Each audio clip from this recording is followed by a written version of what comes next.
kondisi sekarang apakah berani Robi Kurniawan melawan Ghazalik gitu ya? Ya. Ghazalik dulu pasangan bapaknya masalahnya. Gitu ya. Sekarang masa melawan anaknya gitu. Ini unik Bintan. Nah, ini tentu akan menjadi kajian. Apakah dengan PKS atau dengan Demokrat? Iya. Kan nggak mungkin Golkar. Iya. Tapi sangat mungkin juga gitu. Golkar, misalnya wakilnya Vivian Sumanti kan ketua Golkar. Ketua Golkar. Robi Vivian Sumanti kalau berani gitu. Kayak Batam kan, Ya. Rudi Amsakar gitu. Nasdem, Golkar. Tapi kayaknya seragam kemarin saya ngobrol sama Pak Bahtiar juga itu juga belum atau mungkin instruksi kayaknya. Tidak. Oh tidak ya. Saya tidak ada komunikasi dengan ketua DPW.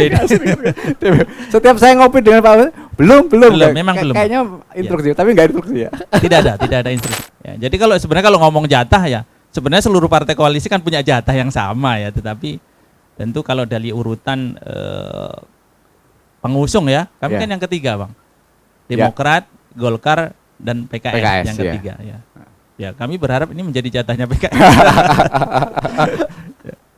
Kenapa saya pengen penegasan itu? Karena itu akan mengukur seberapa besar upaya-upaya PKS untuk melobi dan menggolkan calonnya untuk menjadi wakil bupati.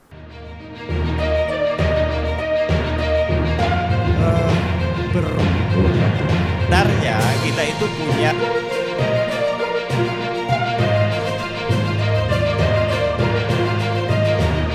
tanggapan bisa per KPU Kabupaten Kota. kalau dia pakai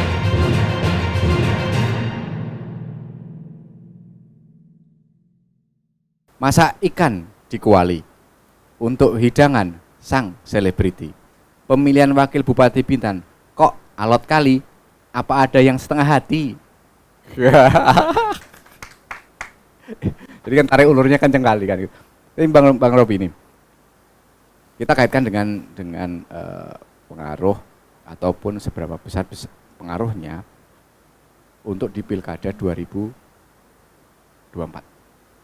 Artinya begini, jadi wakil Bupati Bintan nantinya itu akan membawa partai masuk ke partai lain, artinya selain Golkar itu masuk ke eksekutif, artinya membuka peluang untuk bertarung nantinya di 2024. Nah, ini menarik ya, karena memang sampai ke pusat dari daerah, di pusat misalnya koalisi Nasdem, PKS ini sudah terbentuk. Ya. Mengusungnya calon si Anu ya. Kemudian sampai ke provinsi di daerah kabupaten untuk Pilkada 2024 di November. Ya. Nah, tentu kepentingannya adalah kalau PKS ingin aman misalnya dan dia terpilih menjadi wakil bupati sekarang, tentu dia akan mengikuti apa arahan dari partai koalisi. Ya. Dari Partai Golkar misalnya. Akan lebih nyaman, kita akan bergandengan sampai 2024. Oke, kata PKS. Bisa sangat terjadi itu. Nah, ternyata keinginan dari ini beda dengan misalnya kepentingan 2024. PKS kemungkinan dengan partai Nasdem koalisinya di seluruh Kepri bisa sangat terjadi kan? Ya. Nah, masalahnya kalau Golkar sama PKS kan nggak mungkin di Bintan bergabung. Pasti dia akan memilih yang satu irama, apakah dengan Demokrat atau dengan yang lain. Nah, kita nggak tahu nih. Nasdem enggak, maksudnya gimana? Nah, kita nggak tahu bupati yang sekarang apa dia maju atau tidak di 2024.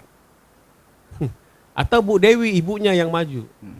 Atau Robi Kurniawan sangat mungkin bertukar. Ya. Karena salah satu kandidat calonnya yang mungkin diusung oleh Nasdem sebagai lawan politiknya adalah Ghazalik. Oke. Tokoh politik senior di Bintan. Di Kepri sekarang menyangkut DPRD. Nah, dengan kondisi sekarang apakah berani Robi Kurniawan melawan Ghazalik gitu ya? Ya. Ghazalik dulu pasangan bapaknya masalahnya. Gitu ya. Sekarang masa melawan anaknya gitu. Ini unik Bintan. Nah, ini tentu akan menjadi kajian. Apakah dengan PKS atau dengan Demokrat? Iya. Kan nggak mungkin Golkar. Iya. Tapi sangat mungkin juga gitu. Golkar, Misalnya wakilnya Vivian Sumanti kan ketua Golkar. Ketua Golkar. Robi Vivian Sumanti kalau berani gitu. Kayak Batam kan, Ya. Rudi Amsakar gitu. Nasdem, Ya. Golkar. Saya kira Golkar nggak berani. Pasti dia koalisi. Koalisi dengan PKS atau partai lain atau Demokrat yang calon wakil bupati ini. Ini akan menjadi seru. Dia lebih nyaman dengan siapa, dan elektabilitas tentunya, elektabilitas wakil yang diusung ini begitu mendukung nggak di 2024 kalau pasangan ini dilanjutkan. Mhm. Nah, antara kader Demokrat dengan PKS tentu kita nggak tahu nih survei siapa yang lebih populer antara Deno sama Orchid ini. Tentu Deno orang Bintan ya, Orchid Ya. orang Jakarta, tentu populer orang, mungkin saja orang Bintan. Ya. Tapi ke depannya masalahnya apakah di masa setahun 8 bulan ini mereka bisa meningkatkan elektabilitas atau tidak. Ini akan menjadi menarik kajiannya. Bupati Bintan ingin maju sama siapa? Politisi di Bintan itu. Apakah dengan calon bupati sekarang atau dengan calon lain? Kalau dengan bupati sekarang mereka tentu akan akur. Ya. Kalau ingin dengan yang calon lain, tentu pasangan ini hanya sekedarnya saja, menghabiskan sisa masa jabatan. Ini akan menarik, panjang ceritanya. Ya. Tapi kalau melihat peluangnya nih, kemungkinan nggak wakil bupati terpilih nantinya itu malah akan menjadi lawan politiknya? Ya, sangat mungkin, karena nggak ada yang nggak mungkin dalam politik. Ya. Teman saja bisa berkelahi kan untuk kepentingan politik. Nah, dari teman bisa berkelahi, kemudian dari musuh juga bisa bersahabat lagi gitu. Ya. Yang penting kan kepentingannya sama gitu. Apakah dia akan berkoalisi atau dia berpisah jalan di 2024 kita nggak tahu. Iya. Karena proses yang akan menentukan. Ya artinya kan dari bupati sekarang misalnya ataupun Golkar itu akan lebih berhati-hati dalam memilih atau menentukan Tentu dukungannya. lebih berhati-hati Iya. karena dia sebagai kepala daerah, sebagai bupati yang sekarang kursinya nomor 2. Ya. Dia akan mencari kekuatan untuk mendapatkan kembali sebagai pemenang pemilu dan juga sebagai kepala daerah yang menang di Pilkada 2024. Tentu dia akan memilih wakil yang saya kira mendukung gerakan politiknya. Gerakan politik. Apakah yang sekarang atau calon yang baru. Tentu ini akan menjadi pertimbangan mereka. Kalau memilih Deno, apa plus minusnya? Kalau memilih Orchid, apa plus minusnya? Analisis SWOT lah. Kalau mau ilmiahnya analisis SWOT, kelemahan, kekurangan, Ya. tantangan ya dan potensi peluangnya. Mana yang lebih menguntungkan bagi Golkar? Apakah ke Demokrat atau ke PKS? Kalau ke PKS kan partai cuma 3 kursi. Ya. Kalau bersaing di 2024 menjadi pemilu, Golkar lebih nyaman lah. Lebih nyaman, ya. Tapi kalau Demokrat kan memang Gede pesaing juga nih. utamanya nih. Tapi kan tetap ditentukan di pemilu 2024. 2024 Ya. nantinya kan Ya. yang akan dipakai untuk di pilkada. Iya. Nah, dengan tidak adanya wakil kepala daerah dari Demokrat, saya kira kekuatan Golkar akan Dominan lagi. rebound ya, karena dia bupati sekarang sama Iya. gubernurnya dia Iya. dari Golkar. Saya kira bisa-bisa mereka akan kuat berhadapan dengan ya Nasdem atau Demokrat. Tiga partai ini Tiga bersaing lah untuk di nomor 1 Ya. gitu. Ya. Bang, kaitan dengan pilkada 2024. PKS sudah mengarah ataupun ancang-ancang ke sana belum? Kalau untuk pilkada belum, Bang. Sejauh Belum ya? ini ya, karena memang tahapan terdekat masih pemilu ya. Kita masih konsen bagaimana untuk upaya memenangkan Tapi pemilu. kayaknya seragam kemarin saya ngobrol sama Pak Bahtiar juga itu juga belum atau mungkin instruksi kayaknya. Tidak. Oh, tidak ya. Saya tidak ada komunikasi dengan ketua DPW ini. Setiap saya ngopi dengan Pak Bahtiar, belum. Memang belum. Kayaknya instruksi, tapi enggak instruksi ya. Tidak ada instruksi. Memang Mungkin beliau nonton sekarang. beliau nonton ya. Jadi memang kami di PKS sampai hari ini belum ada pembahasan tentang pilkada. Belum ada ya? Belum ada. Ya. Lagi pula kami di mekanisme di partai kan untuk sampai mengusung nama itu juga tahapannya cukup panjang ya. Selain daripada ada kami di internal ada musyawarah internal ya, kemudian juga nanti komunikasi dengan partai-partai lain untuk melihat peluang-peluang yang ada. Tapi sampai hari ini memang kami di PKS belum membahas tentang pilkada. Ya. Nah, artinya kan begini Bang, ini kan melihat peluang satu anak tangga misalnya jago dari PKS bisa nanti wakil bupati, itu kan jadi satu anak tangga untuk di Pilkada 2024. Ya, ya harapan kami kalau kita memiliki satu wakil bupati ini akan bisa menambah kekuatan untuk pemenangan pileg ya. Ya. Itu harapan kami Bang ya. Jadi tentu dengan kursi yang hari ini cuma 3, ya kami masih perlu berkoalisi ya untuk dengan partai lain. Tapi kalau misalnya nanti di 2024 kita bisa punya paling tidak misalnya 5 kursi ya, ini kan menjadi modal yang cukup. Target Buat. di berapa sekarang? Berapa kursi targetnya? Ditargetkan? Target kita di Bintan kemarin berdasarkan hasil rakerda itu kita target 6 kursi Bang. 6 kursi. 6 kursi. Untuk bisa ngusung 6 kursi udah bisa ngusung. Minimal kan 20% ya. 20% dari total 25 kursi iya. itu. Kalau kita bisa dapat 5 itu 20% bisa mengusung ya. Ya. Bisa mengusung. Nah, dari 6 berarti ada lonjakan kan 3. Salah satunya dengan memasukkan jago PKS di wakil bupati ya. Iya. Nah, yang saya putar lagi nih Bang. Saya penasaran soalnya dengan hubungan dengan Pak Robi tadi. Udah berapa kali ketemu dengan Pak Robi? Mas ini pertemuan partai atau pertemuan calon nih? Bisa dua-duanya. Partai udah sering. Jadi kalau partai sudah beberapa kali ya semenjak setelah Pak Apri itu ditetapkan kami sudah ada jumpa dengan Pak Di kedai Robi. kopi atau di restoran? Di restoran ada, di rumah beliau juga ada ya. Ya jelas hubungan masih cukup bagus dengan Pak Robi. Kalau calon ya itu di luar pantauan kami lah. Di luar Misalnya, pantauan ya. mungkin ada yang pertemuan-pertemuan yang dilakukan yang memang kami tidak pantau. Ya, tetapi selama ini ya ada sih informasi misalnya kami ada jumpa Pak Robi itu ada. Ya. Nah, ini saya pengen tahu Bang, penentuan nama jago dari PKS kok melahirkan satu nama. Dan tentu itu kan bukan sesuatu yang serta-merta ujuk-ujuk. Ada misalnya tadi beberapa faktor, mungkin faktor kos politik dan segala macamnya. Saya malah melihat ke faktor untuk di Pilkada 2024. Saya melihatnya malah ke sana, Bang. Bener enggak? Ya. Artinya ini juga yang akan dijagokan lagi nanti di.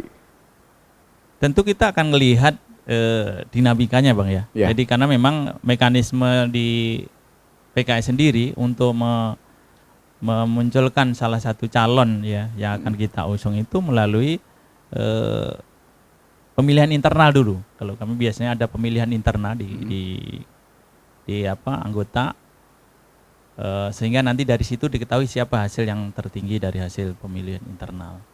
Nah, tentu selain itu juga ada kalau kami di DPD, tingkat DPD tentu juga atas persetujuan DPW dan DPP. Ya, artinya kami di DPD tidak bisa juga membuat satu keputusan tersendiri tanpa adanya persetujuan dari DPP ataupun DPW. Ya. Jadi kalau sampai hari ini memang mekanisme itu belum berjalan, ya, belum berjalan. Belum berjalan ya. Belum berjalan. Ya. Belum berjalan. Jadi saya terlalu maju pikiran saya. Terlalu maju, Bang. Atau terlalu nakal. Yang calonnya tadi itu dari Demokrat dulunya. Sekaligus mengkonfirmasi. Dulunya. Tapi jauh sebelum tahapan wakil ini mengemuka itu memang sudah beliau bergabung. Oh, bergabung dulu. Yang tadinya sebenarnya tujuannya untuk ke caleg ya tadinya kami mengajak Bu Deno bergabung di PKS itu untuk caleg. Tapi setelah ada kesempatan ini ya kemudian berdasarkan hasil musyawarah kami di DPD dengan melibatkan seluruhnya yang punya pengalaman seperti Bang Robi tadi, dewan-dewan kita yang sudah punya pengalaman, ya mungkin atas pertimbangan satu dan lain hal tadi tidak siap sehingganya kita mencari emang yang siap, Bang. Yang siap ya. Dan alhamdulillah Bu Deno siap untuk kita majukan. Nah, ini pengen penegasan ya, Bang. Sesuai dengan tema kita. Berani nggak PKS menegaskan? Ini wakil bupati tahun ini wakil bupati Bintan jatah PKS misalnya. Kalau kami ya sangat mengharapkan seperti itu, Bang. Iya. Ya. Ya, Karena kalau kita ngomong penegasan, kesempatan Bang. ya, kesempatan ya. Iya. Ya, sebagai kesempatan. Demokrat sudah dapat nih kesempatannya. Iya, Demokrat sudah dapat. Ya, Iya. kalau bentar lepas mereka punya masalah itu urusan tersendiri. Iya, iya. Kemudian Golkar juga hari ini sedang mendapatkan haknya ya. Mm-mm. Nah, kami tentu sebagai salah satu bagian dari koalisi itu ya punya peluang dan Iya. punya harapan yang besar di sini. Iya. Ya, jadi kalau ngomong jatah ya, sebenarnya seluruh partai koalisi kan punya jatah yang sama ya, tetapi tentu kalau dari urutan pengusung ya, kami Iya. kan yang ketiga, Bang. Demokrat, Golkar dan PKS, PKS, yang ya. ketiga ya. Ya, kami berharap ini menjadi jatahnya PKS. Kenapa saya pengen penegasan itu karena itu akan mengukur seberapa besar upaya-upaya PKS untuk melobi dan menggolkan calonnya untuk menjadi wakil bupati. Bukan begitu Bang Robi? Itu ini pasti sudah dilakukan Iya. oleh calon dari PKS. Heeh. Kira-kira dari 25 partai itu siapa yang sudah didekati? Iya. Apakah sudah mendekati 13 orang atau baru 2 atau baru 4? Petanya tentu yang tahu PKS. PKS ya. Sehingga mereka pede mengajukan calon ya. Iya. Kalau tidak kan, kalau calon misalnya disebut calon boneka gitu ya, Mhm. tentu yang diajukan ya kader yang biasa-biasa saja. Iya. Calon yang kira-kira Nggak akan kuat untuk lah, gitu. mengatasi persoalan di pemilihan gitu. Atau tidak kuat mengatasi lobby-lobby politiknya. Iya. Ini kan yang diajukan saya kira agak istimewa. Orang yang baru bergabung dengan PKS langsung dicalonkan jadi calon wakil bupati. Artinya Bu Deno ini istimewa gitu. Yang sudah berakar di PKS, yang udah lama membesarkan PKS gitu ya. Iya. Tidak diberikan kesempatan untuk menjadi calon wakil bupati. Yang tadi namanya akan tercatat di lembar negara itu.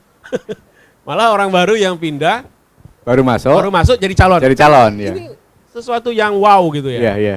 Tentu sangat istimewa dia dibandingkan dengan kader-kader yang lain. Yang lainnya. Kalau saya, aduh kenapa kita sudah lama membesarkan partai, kenapa tidak dicalonkan gitu. Ini biasa, itu asumsi dari warga Ya. warga biasa lah ya yang Ya. tidak berpolitik. Tentu Bu calon ini memiliki beberapa kelebihan daripada yang lainnya. Saya kira sangat mungkin saja PKS akan menjagokan, misalnya ini terpilih jadi wakil bupati hampir 2 tahun. Ya. Ya di 2024 sangat mungkin dia diusung lagi karena sudah memiliki elektabilitas yang tinggi dibandingkan dengan kader yang lain. Karena dia pernah menjadi wakil bupati. Ya diteruskan saja gitu. Ya. Cari pasangan yang kira-kira mau. Kalau bupatinya nggak mau ya Cari lagi. cari yang lain. Kalau mau lanjutkan. Kalau mau lanjutkan, selesai gitu. Itu akan menarik karena pertimbangannya lebih nyaman kan? Ya, Komunikasinya sudah dibentuk sudah berjalan kan setahun gitu. 8 bulan sebelum pilkada. Iya. Itu. Nah, bisa dijawab, Bang. Yang tadi itu yang apakah ada tuh, saya mempertegas pertanyaannya. Apakah ada misalnya politisi-politisi PKS yang lama-lama suara-suara tadi itu. Jadi kok baru masuk udah langsung Karena seperti yang tadi sudah saya jelaskan Bang ya, bahwa untuk mengusulkan satu nama itu tidak ujuk-ujuk ya, Iya. tidak tiba-tiba gitu. Jadi melalui mekanisme musyawarah ya. Jadi kalau tadi disebutkan oleh Bang Robi bahwa justru kok yang lama-lama nggak diberikan kesempatan, bukan seperti itu sebenarnya. bukan ya. seperti itu. Bukan seperti itu, bukan kita tidak berikan kesempatan, tapi Iya. justru kita lebih kepada yang siap. Ya, Oke. ya kesiapan ini penting Ya, siap, daripada siap apapun ya. ya artinya siap lahir batin, Bang. Siap lahir batin gitu. Jangan nanti lahirnya siap tapi batinnya Batinnya tertekan. nggak Ya. Batinnya tertekan, oh ini karena dipaksa partai harus maju ya. Kita Iya. nggak mau seperti itu juga karena ini akan nanti berpengaruh pada kinerjanya ya. Jadi kita lebih mendorong yang punya kesiapan ya. Ya siap lahir batin, Bang. Dan kenapa Bu Deno istimewa? Pertama, kami mengajukan salah satu calon mewakili perempuan, Bang. Ya, kan ini jarang-jarang nih. Ya. Ya, jarang-jarang. Jadi kami pengen memang menampilkan sosok perempuan yang ya lebih bisa mewakili suara masyarakat di bawah lah, Iya. gitu. Mungkin seperti itu, Bang. Ya, jadi kalau dulu di Jawa tuh ada peperangan Ariel Penangsang sama apa, yang satu penunggang kudanya laki-laki, yang satu penunggang kuda pakai kuda perempuan untuk pertarungan menjinakkan, dan itu menang. Mungkin itu juga yang bisa dipakai. Artinya kelenturan apa, terus humannya lebih apa ya, lebih bisa masuk nantinya ke pemerintahan yang akan datang. Iya. Jadi kami berharap memang seperti itu, Bang. Dengan kita usung sosok perempuan, ya, chemistry-nya lebih dapat. Chemistry-nya lebih dapat dengan iya. bupati yang ada.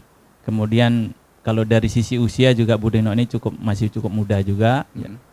Saya rasa juga akan pas lah kalau. Tapi menarik, nanti kita hadirkan juga kali ya calon-calonnya yang. Ada bagusnya nih, Bang. Ya. Bisa dihadirkan calonnya untuk bisa ya berdialog. Ya, kita pengen ngobrol, artinya masyarakat juga pengen tahu bagaimana pola pikirnya, bagaimana sikapnya. Tentu warga Bintan juga pengen tahu soal itu kan. Iya. Yang selama ini mungkin belum terbuka. Iya. Calonnya ini belum, dan hak itu sebenarnya harus kita berikan. Betul. Jadi memang perlu diberikan kesempatan kepada masyarakat untuk lebih mengenal calonnya, apalagi seorang kepala daerah atau wakil kepala daerah. Karena memang mekanisme kita sekarang ini pemilihan itu melalui DPRD, sehingga memang masyarakat banyak tidak terlibat ya. Tidak terlibat. Masyarakat tidak terlibat di dalam memberikan suaranya secara langsung. Kemudian juga tidak ada media untuk berkampanye di situ, ya kan? Makanya media seperti inilah mungkin yang dibutuhkan masyarakat untuk bisa lebih mengenal calonnya. Ya, kalau misalnya nanti dari Tribun mau mengundang calon dari kami, ya kami sangat berterima kasih lah. Harus kita hadirkan untuk ngobrol. Karena memang itu ya sarana ya. Di DPRD nggak ada kewajiban untuk mengenal. Dia ada penyampaian misi-misi saja. Penyampaian misi dalam ruangan saja. Dalam ruangan aja kan? Ya, tidak ada uji kelayakan calon seperti yang ditanyakan Pak Agus lah. Kalau ada uji, kalau calonnya di sini kan seperti uji kelayakan. mau ngapain sih jadi wakil bupati di Bintan, ya kan? Kan bisa kelihatan dia memahami kasus atau tidak. Iya, gitu. Konteksnya paham atau tidak gitu ya. Sebenarnya masih banyak lagi tuh obrolan yang pengen kita sampaikan, tapi karena memang keterbatasan waktu, ya kan? Saya pengen closing statement dari Pak Samuji. Pengen closing statement mengenai proses pemilihan, dan kalau perlu deklarasikan partai-partai pengusung. Saat ini PKS harus. Ya, jadi kami sebagai salah satu partai politik ingin menghadirkan ke masyarakat ya seorang sosok calon wakil bupati yang memang mengerti tentang kondisi kedaerahan. Ya. Artinya selain itu kita juga konsen kepada salah satu sosok perempuan yang ini akan bisa mewakili suara masyarakat, terutama kaum perempuan. Ya. Jadi kami mohon doa seluruh masyarakat di dalam proses kontestasi yang berlangsung di DPRD ini, ya wakil yang kami ajukan dari PKS bisa menang.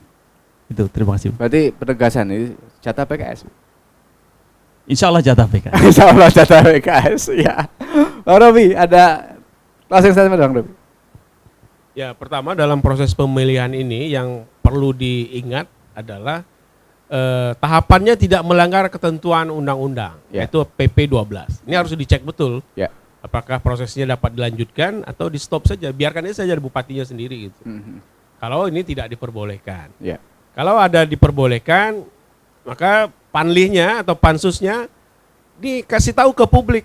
Ini loh dari Kemendagri suratnya mengizinkan untuk dilaksanakan pemilihan. Setelah 18 bulan waktu menjelang akhir masa jabatan.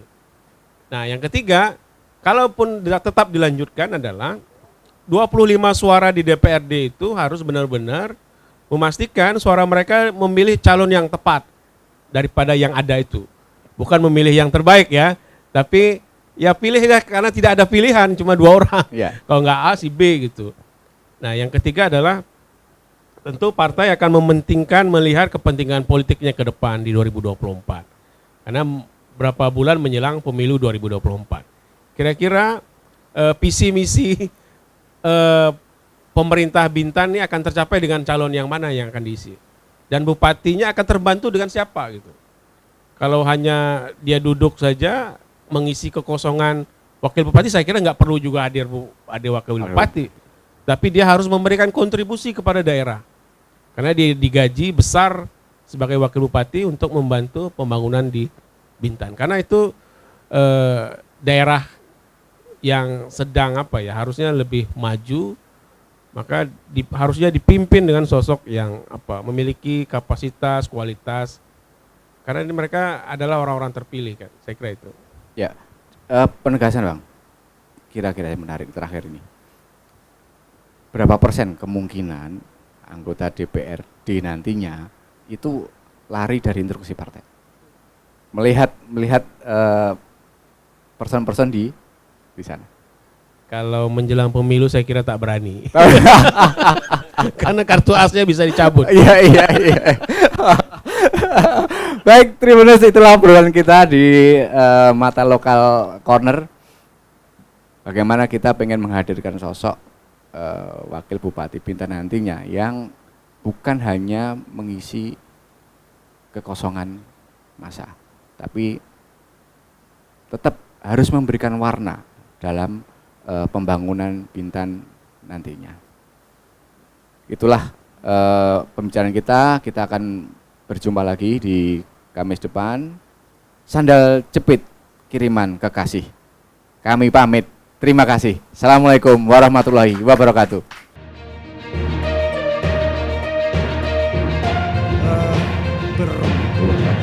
Sebenarnya kita itu punya